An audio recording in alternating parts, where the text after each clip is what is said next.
Did it say recording? Okay, recording is on. Welcome everyone to a very quick wrap up of the third Democracy Design Curfew Chat. On the screen, I'm hoping you can see the map of the world. This is where our last conversation led us. But we're not going to start here. We're going to start. We were pleased to have one of the key directors of Flux with us. Flux is a registered political party in Australia. We have had mentions of Flux in our previous meetings. And in fact, if you look at the recap of Curfew Chat number 2, there's a mention of Flux there. So we, since we had the director of Flux with us, we went through in more details of what Flux is, and members of community had an opportunity to ask questions. Flux is a registered party in Australia that promotes, if I make any comment, I may say the wrong thing, but we have had an episode on Flux, I believe, that you can find on our podcast. Not this one, bear with me, here. So this is designingopendemocracy.com. On the main page, you'll find our podcast, and we've had an interview with Flux, which there you can find more information. Maybe we do another episode on Flux as well. We talked about donation a lot, and we also talked, the difficulties. That was good to hear the difficulties and challenges that an organization, a volunteer-based organization like Flux would have. We got into the technology that Flux is using. They have open source repositories on github.com/voteflux.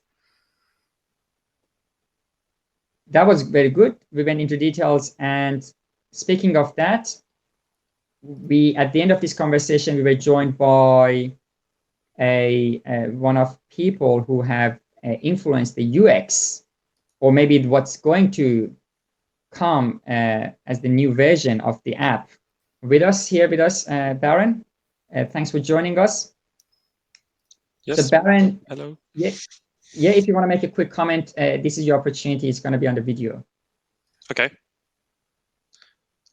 In relation to Flux, I'm just I'm working on the user interface and user experience design of the Digipol app, which is and potentially the Flux app. They're related but technically different for slightly different purposes, and trying to make sure that politics and issues-based direct democracy is the most palatable it can possibly be.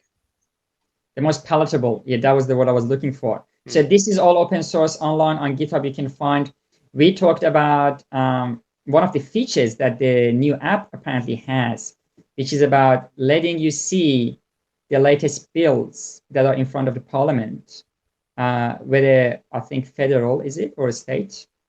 That's the bit that I put in. Yeah, well, there's going to be a federal app, and there's going to be state app, versions. Yeah, it's quite sophisticated. Because there's going to be an app that is essentially to gauge there's going to be essentially a white label politics app, and then there's going to be one that is specifically for the party, if that makes sense. We don't need to go into the depth of it now, but that's kind of the high level. No, that's good. Hang on, did you just say that there's going to be one for the party, as in to vote for things internally within Flux? No, more if you're a Flux member and there is a Flux candidate that is in your electorate, then you can vote specifically on topics, and your candidate then reflects that. Not to do with internal governance, just not to do with internal governance. That's correct. Yeah. Okay. That's not democratic, though, is it? To be honest, I haven't been with Flux long enough to know what their internal mechanisms of the party are, so I can't speak to that. Right. Yeah, and also what I gathered was a white labeled one, which means that any other party through some sort of arrangement probably can take up that technology and utilize it for their own party outside, which that was of interest of our international guests tonight as well, for the benefit of the audience, if they want to know. Speaking of which, we're moving on from Flux now. This is a page that it's a hobby of one of our guests tonight from California, who's not with us right now. He joined us when it was 3 a.m. So we really appreciate Dan. His name was Dan. So Dan is going for a local council election in California somewhere, I think near LA or in LA. And we had very good conversations. He's a fan of direct democracy, and that's what he's aiming at, bringing it up to local council conversations. This is his hobby. It's called the Perma Trail Project. It's about permaculture-minded community when they travel around. What else we talked about? We talked about Earth, democracy.earth, which is apparently a Ethereum-based. It's a mechanism for taking proposals and voting on proposals in a DAO manner. So DAO, what is DAO? DAO. We opened the page later on. Decentralized autonomous organization. I'm gonna see if I can. Yes, right next to it. So if you haven't heard DAO and you're in the democracy space, definitely have a look. It's more related to governance, but definitely democracy too. Nextdoor was an app that was mentioned by Dan, and he's using it. I just put it up here to have a look later, but you can have a look later as well. And I gathered that Nick is also using it. So this is something I did not know about. I'm going to check that out as well. Cool. Moving on, Horizon Estate was, so again, Dahi talked about what MyVote and Horizon Estates are. So MyVote website is non-existent at the moment. Horizon Estate is existent. So we talked a little bit about that as well. I believe we have covered in the podcast before. If we haven't, we should, if they're still operating. Then we open this one. Who can talk on this one? Nick. Yep, Decidim. So this was raised by Dan as one of the like open source participatory democracy sort of organizational solutions that are out there and are being used by being used in Europe mainly. We weren't aware of it, so he introduced us to that, but we didn't really go into too much depth about what it is. So certainly want to check out more later, I reckon. Perfect. And if you were getting a bit anxious of all this useful information and trying to take notes very quickly, firstly, you can pause the video. But besides joke, you can reach out to us, and we are documenting all these things like this video, but I have this cool browser plugin that when I open, you see that too. So I can get to see all the tabs that are open, and I'll make a copy and I send it to our members. For that, you can contact us here. Let's see if contact us page works, actually. Brian, does the email work or they don't? I haven't confirmed it yet. Yeah, don't email us. You know what? The best thing to do for now, we got to fix that. Speaking of that, oh, sorry, Simon. So while we're here, can you take my name off the website? I want to have a bit more anonymity. Oh, sure, yeah. That's okay. We can do that. So, you know, it's difficult to edit videos, so everything is on record, not going to be edited. That's okay. The video isn't searchable. Yeah, that's a good point. Yeah, anyone who's taken effort to actually watch this, we appreciate that. And anyhow, so we have this Trello that we're organizing our work, and I'm gonna put a to-do list here. This needs to be okay. Let's sort out emails, remove Simon as an organizer. So we ask Simon later what that is. Okay, so to join our Trello, basically there's an invite link and it's quite open basically for you to come and join us. It's a lot of work. So if you're happy to come and help us, that would be good. To contact us, you can go to meetup.com and find Designing Open Democracy Meetup. And hopefully very soon we'll sort out our email as well. We had so Dan again told us about I think next 10 tabs are about Dan's passions, which totally was fascinating. Yep. Self-determination advocates, there's a Facebook group for that, and that opened up a very interesting thing, which is about 198 non-violent actions that you can do right now, today, or in your life that improves humanity or your own life. Something along those lines. I like the idea a lot. And here's the link. You can go through those things and see which one fits your lifestyle or your circumstance and do those things. That's really good. We mentioned a concept that there's no tab for it, but I have to mention it here. It's about exercise of freedom in a when it's inconvenient and it's uncomfortable. It's a concept. We normally think of exercising our freedom when it's in our benefit. However, there are certain things that we can be useful about. There are options that we have because of our freedom that's inconvenient. It's important to appreciate that the fact that we do have a choice to do the inconvenient thing to make an impact. And that's an act of exercising freedom. Moving on, internet governance was spoken about for some reason. I don't remember. We're talking about like Facebook's sort of monopoly on like social networking, and that creates concerns for democratic spaces or organizational spaces, because like obviously Facebook isn't a democratic organization, and so that's like the space through which like people are connecting, but this is like, you know, a monolithic space. So I think it was raised in sort of that sense that with the internet is more democratic in the way it's sort of governed. So like we were sort of contrasting those two things.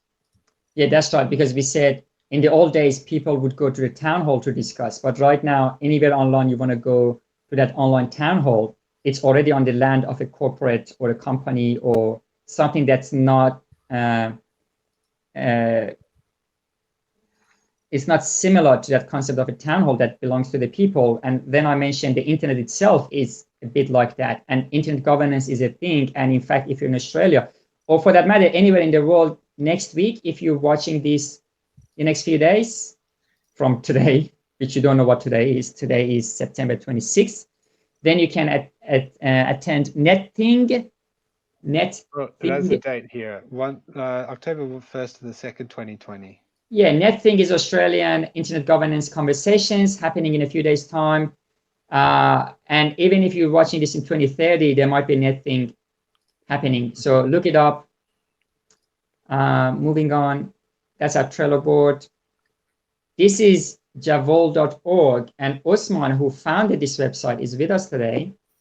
And he just, I think, he turned his video off. If you like, Osman, you have an opportunity to talk about Javaorg, if you like. While we're waiting for hearing from Osman, if he likes to speak, this is a particular page on Javaorg.org, Javul.org, that is aggregating all the apps and software related to government and politics. So if you're active in the space, if you're a local representative or going for any election, if you're interested in knowing what tools, text is out there, it is a good list. At the moment, it's all pulled together by Javaorg. We like to help him find more volunteers or doing it in a more sustainable way.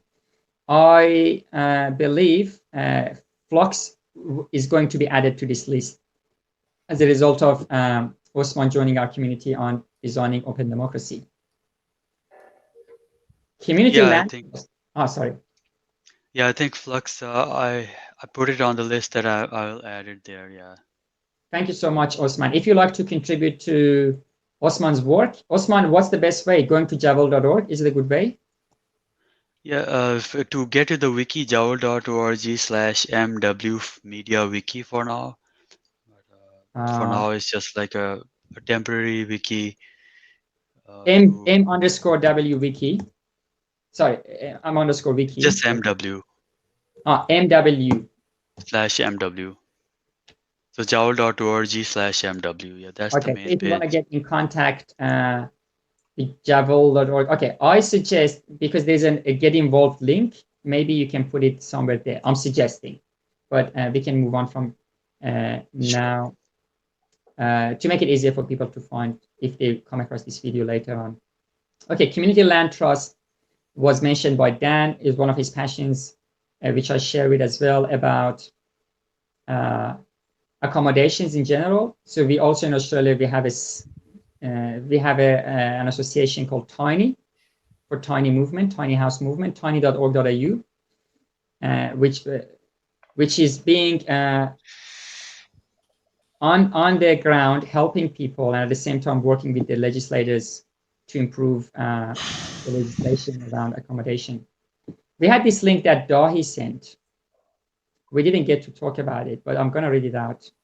Citizen-led digital democracy, current state of tools and on the market. Okay, this was related to when we were talking about tools. It's really good. So this link is also going to be in the list of tabs. You can find it later. Yeah, I'm running out of fuel. Anyone who wants to pick up any tab that's open, feel free to go for it. Transhumanist Party was brought up. That was interesting. I didn't know about it, so I can't comment really. It just sounds yeah. So transhumanism is this movement for like extending human lifespan, or you know, making humans live a lot longer, or you know, adapt with technology to become like more than human, like transhuman. Cyberpunk.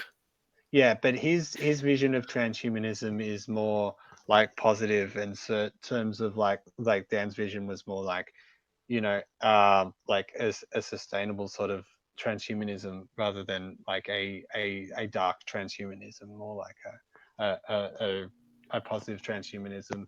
practical. I'm sure you can Realistic. find out from him if you want to know more. That's good. And plus, it also told me that Christian transhumanism as a concept exists. So that was interesting. Yeah, that's right. Yeah. But he is so he is beyond, like, he's not just Christian. I think he's like beyond like he sees like the universe as God, and we're all like, you know, all of creation is like godlike. So there's like sort of Christian transhumanism, yeah, but I think he's like, you know, even more broader than that in terms of like not like a denomination of Christianity. But yeah, well, he's theological. He believes it has religious like of Christianity. We can leave it there. Yeah, sorry. What is this one? I opened this one because I thought we were talking about we were talking about something that I wasn't getting the reference. We move on. This was SolarCoin, which again Dan brought up about a energy-based cryptocurrency in a way that makes sense. Instead of the fact of operating the currency kind of creates energy. That's also an interesting concept. These are all very interesting concepts that you can talk for hours about it. This was something that Nick brought up. Yeah, and this is part of this transhumanism sort of futuristic approach. So where to create a better future, and how these different aspects like that Dan was talking about in terms of like design of communities and democracy as well as economics all sort of fused together to create a whole society, and that they're in fact related. Like, so we started from the design of cities based around, you know, being around car centric. But this Kim Stanley Robinson wrote a future history about, what if we tried to create a better future by like from Mars? But anyway. Right. Moving on. Okay, so we also, we learned that Elon Musk had spoken about direct democracy in Mars. That was interesting. So you can look it up. There is a link here. There's also the direct tweet that talks about it. 2000 retweet, not bad. We talked about nudge theory that was brought up. I don't remember the context, but we were talking about the punishment for not voting in Australian elections. So there's only a small punishment, but people still largely do it. Like, voting is compulsory in Australia, but the punishment's very mild. But it could be based off nudge theory, which is that only a small nudge is required for people to do the right thing. It doesn't need to be too onerous and harsh. I've been doing some study into uninterested political participants in Australia, actually, which kind of talks to that. Cool. Maybe something Cool. we can Yeah, branch we'll out add into it. later. We'll mention it on later, and then we'll add it to another summary of it. Yeah, so did you say you have done a study or you like to do a study? No. I as part of the research I've been doing for Digipol/Flux, the idea of like who's voting, but also who's voting and who's not. Like in Australia, where we have compulsory voting, what is the behavior, or what do we know about people who aren't interested in politics and are participating in the process? Cool. You know, because there's huge amount of study done on the partisan issues of like who's voting for me and why. That's well known. What's less well known is who's just voting for the sake of it, or who doesn't care. The people who are those kinds of participants are actually extremely significant. They about 30% of the vote. And you know, basically they decide. These people who don't care decide on who the government is. This is, I think, very important thing that no one knows. Yeah, interesting. So I took a note on our Telegram. So to bring this up later, sorry, on our Trello to bring this up later. I want to know if you can somehow get in contact with us. At the moment, it's only the main thing is Meetup before we sort out our website. But if you make sure that you get in contact with us so that we can follow up on that for one of the future events or maybe a podcast episode or something. Yeah, I'll post the link if I can find it. It'll take me a while to find, but I can send someone involved here a link to the key document that I was looking into, which cites a number of other quite famous Australian political researchers. Sure, that can go into our about to come wiki. This is a bit of an announcement, advertisement for those watching the video. So designingourdemocracy.com.au, is it, or .com? Gonna have a wiki very soon. So we already have a discussion, like a forum. Where is that, Brian? So if you go to discuss.democracy, sorry about that. Well, I can get it in a Telegram and I'll post it in there at some stage if that's. Are you on our Telegram? Yeah. Oh, perfect. Okay, easy then. So we do have a forum for discussions, but we're also gonna have a wiki here, and I think that would be a perfect thing to go into our wiki. All right. That's good that you're on our Telegram. That makes it much easier. Good to hear. So we had this Citizen United thing we were talking about, and yeah, it was just like like how it changed the way fundraising was done for voting in the US. So it's potentially increase the influence of money in politics. That was about, I think, when we were talking about fundraising, and this conversation started with Flux, and we talked about the ambition that we have in designing open democracy to somehow help distribution of grants and fundings towards those who are doing innovation in democracy in Australia or maybe even broader. And that led to conversations like this. These are the earlier tabs. And Nick told us, maybe Nick, I'll repeat what you said here. So when we were talking about distribution of fund and grants, and it's difficult for those who are doing the work, getting the funding, because then you have to do yet another thing to be prepared for receiving those fundings. That is the reason a group called Effective Altruism has EA basically has started to make it easier for charities and those groups that are doing good work to have access to resources in a more effective way, and at the same time helping those who want to make sure that they put their money somewhere where it has the most value for money, let's say, helps those people basically make an easier decision and facilitate the flow of basically money and resources towards those who are doing the good work. That's what I understood from Effective Altruism. Yeah. And there's it was raised in the context of needing like there could be a space for a democracy organization to do similar, a democracy foundation to do similar. Cool. Yeah, we can use it as a model. There's also a related website called GiveWell that is more about kind of organizing information about charities, maybe Yeah, it's about ranking charity interventions as in terms of most effective, where you can spend your money most effectively. Right. If you're not sure, like if you're a bit doubtful about charities, sometimes we hear not necessarily great news coming out of charity politics and everything. Maybe GiveWell could be a good starting point to make sure that you pick a charity and you empower a charity that the money is being spent the most effectively. And yeah, and then there's these other organizations. You can skip over these a little bit. Future of Humanity Institute was also brought up in this context. That's something to look into. Yep.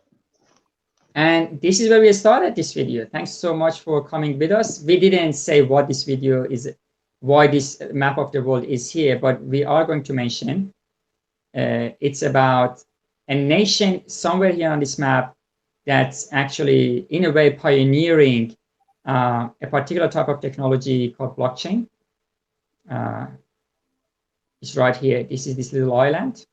A lot of innovation and conversations and thought leadership is happening in this island, and we talked a lot about that.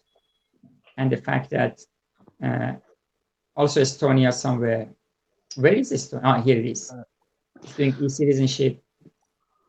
And the fact that these days, a small nation can actually focus on a goal and basically go for it, because the power dynamics are slightly different from the old days. That's about Malta.